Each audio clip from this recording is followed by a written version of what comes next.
Cuisineer in itself is a fun game, unless people are asking for bread, then chaos breaks out. But you're probably playing it wrong. So here are some tips so you can play it right, have fun even faster and learn how to bake bread. The first tip I've been stuck on for quite a while now. So I think this is the most important tip. How to unlock different dungeons. To unlock different dungeons you have to pay the tax of 2000 coins. Quite simple, but you would think you would be better off by waiting to pay the tax. A quite annoying thing you get in the beginning of the game is that during your shift customers will come in and those will ask for bread. If the dish is not available, the customer will become mad and leave. I find it a waste of time since there are paying customers that could give you money instead.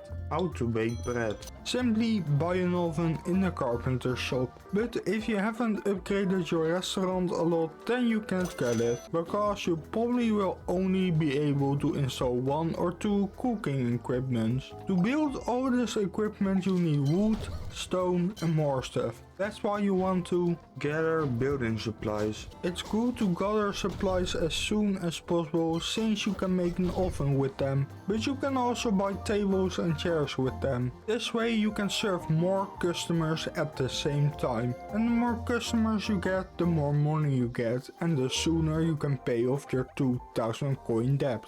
Although there isn't really a deadline, so you don't have to make it at all unless you want to explore the older dungeons. The next step makes it so you can fill your storage to the brim. Keep attacking. For example, if you fight against a thick gassy swine, you can keep attacking it.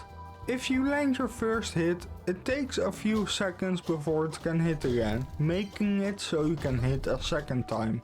With some enemies this works, but with the chili dog or the tusky swine this doesn't work. I think it has something to do with their attack being charged. With the next tip you can choose to follow it or not, since it works against the principles of the game. Pay tax.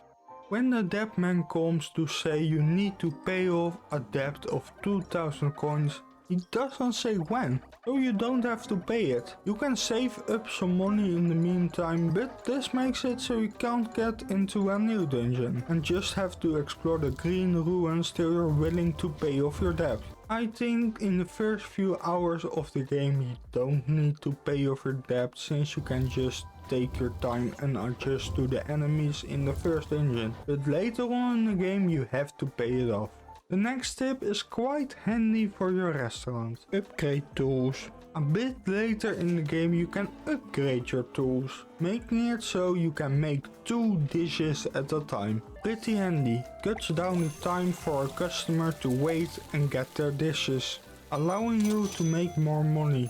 When a dish is ready, customers stand up to get their own food. So you only have to handle the cooking and the cashing things out. There are also nobles. You will now have to pay attention to if someone is getting their food or not. I think it's a pretty annoying task, but it does give you something to do. And you have to understand that nobles always had their food brought to them, so they probably don't know any better. The next tip I really love, because I already loved all the quests you get from the townsfolk. Shop quests. The townsfolk have quests that give you recipes for food, but the shops have quests too. If you go to their main menu you can find it at the bottom. If it's lit up, there's a quest. I like all the dishes, it really looks so amazing, and the quests are well presented. The little story is also amazing. You put your food in and voila, you get your dish. Then we have a thing I'm quite missing from games like Moonlighter, but bosses respawn. The bosses in the dungeons respawn if you do the dungeon again. When you defeat a boss you get a chest with some loot in it, or you can go back home to store your loot and try again, till you can beat the boss without any damage. That's always likable in games, reminds me a lot of God Home in Hollow Knight. Just fighting against bosses in general is a fun thing too, except in Sekiro.